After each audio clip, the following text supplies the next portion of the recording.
Hello bachcho, let's see this question. The question says how many geometrical isomers are possible in PD2 plus NH2CH CH3 CO2 2 minus. Option A 2, B 3, C 4, D 6.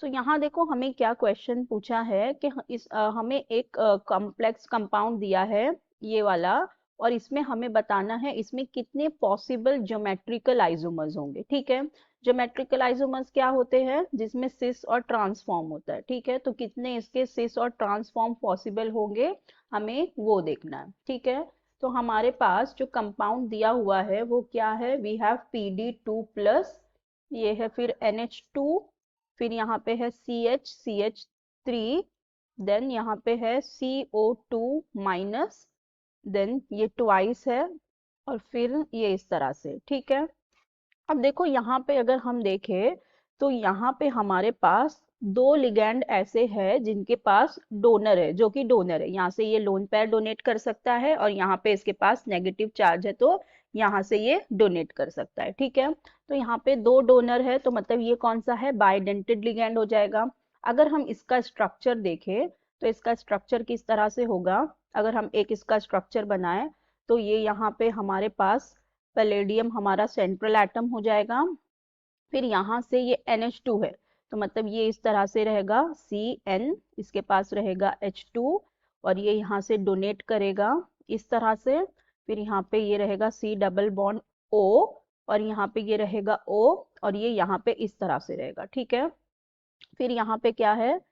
फिर यहाँ पे हमारे पास dash में है hydrogen, फिर veg में है CH3। ठीक है, फिर यहाँ पे क्या होगा?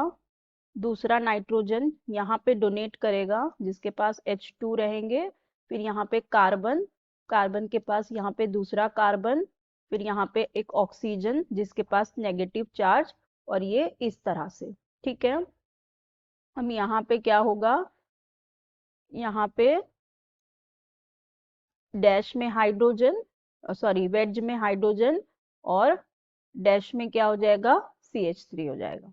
ठीक है, तो एक ये इसका सिस। ठीक है, हमने ये वाला जो बनाया इसको हम सिस फॉर्म लेते हैं। ठीक है, क्यों? क्योंकि यहाँ पे देखो ये जो लिगैंड है दोनों जगह एक जैसा है, मतलब यहाँ पे कार्बन, यहाँ नाइट्रोजन, कार्बन ऑक्सीजन नाइट्रोजन। अब यहाँ पे एक को हम उल्टा कर देते हैं तो ये हमारा ट्रांस हो जाएगा। अगर हम इसको देखें, यहाँ पे अब क्या कर देते हैं? यहाँ पे पैलेडियम है, फिर यहाँ पे हमारे पास है ऑक्सीजन, सॉरी यहाँ पे है नाइट्रोजन इस तरह से, यहाँ पे नाइट्रोजन है, फिर ये यहाँ पे C डैश में हमारे पास यहाँ पे है हाइड्रोजन, और इसके पास वेज में हाइड्रोजन, डैश में CH3, यहाँ पे हो जाएगा C डबल बॉन्ड O, यहाँ पे आया ऑक्सीजन, फिर ये भी यहाँ पे क्या कर देगा? डोनेट कर देगा।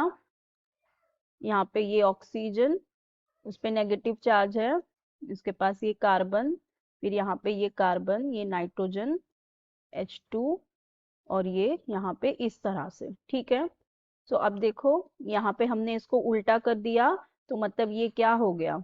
ये अब हो गया ट्रांसफॉर्म में। ठीक है, तो इसे हम इसका ट्रांसफॉर्म कह लेते हैं। अब देखो यहाँ पे इसका तो लिगैंड के रिस्पेक्ट में सिस और ट्रांस बन गया। अब देखो यहाँ पे एक और पॉसिबिलिटी है। अब वो पॉसिबिलिटी क्या है? यहाँ पे देखो जो हमने ये फॉर्म किया, यहाँ पे क्या हुआ?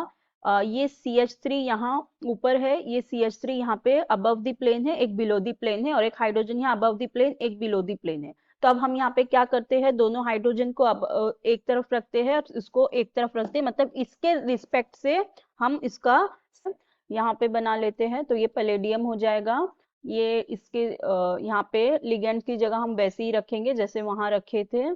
यहाँ पे ये होगा कार्बन, यहाँ पे C डबल बॉन्ड O, यहाँ पे ऑक्सीजन हो जाएगा। ठीक है, अब यहाँ पे क्या करेंगे? हम हाइड्रोजन को इस तरह लिखते हैं, और ये इस तरह से यहाँ पे हो जाएगा CH3। ठीक है, अब यहाँ पर भी क्या करते हैं? इसी तरह से यहाँ पे ये हो जाएगा N, इसके पास H2, इसके पास भी H2, यहाँ पे हमने H2 नहीं डाला, ये H2 हो जाएगा, फिर यहाँ से कार्बन, ये वाला कार्बन पे डबल बॉन्ड, फिर यहाँ पे ऑक्सीजन माइनस वाला, और इस तरह से अब इस कार्बन पे भी इसको सिस कर देते हैं। ठीक है, अब ये दोनों CH3 सेम आ गए और हाइड्रोजन सेम आ गए, तो अब ये सिस हो गया। ठीक है, सो देखो अगर हम यहाँ से अभी देखें तो हमारे पास कितने ज्योमेट्रिकल आइसोमर इसके आ जाएंगे। ठीक है, अभी देखो ये एक दूसरे का सिस ट्रांस हुआ, ठीक है, ये एक दूसरे का सिस ट्रांस हुआ तो यहाँ पे दो आए। अभी ये जो हमने सिस बनाया और इसका यही अगर ट्रांस हम देखेंगे तो इसका ट्रांस ये हो जाएगा। ठीक है, अगर हम देखेंगे तो इसका ट्रांस ये हो जाएगा। ठीक है, तो मतलब ये वाला एक सिस और ट्रांस हो गया, मतलब ये दो हो गया। ठीक है, तो मतलब दो दो कितने हो जाएंगे, हमारे पास चार पॉसिबल ज्योमेट्रिकल आइसोमर हो जाएंगे। ठीक है, तो हम इसको क्या कह सकते हैं, ऑप्शन सी, चार। So I hope you understood it well. Best of luck. Thank you.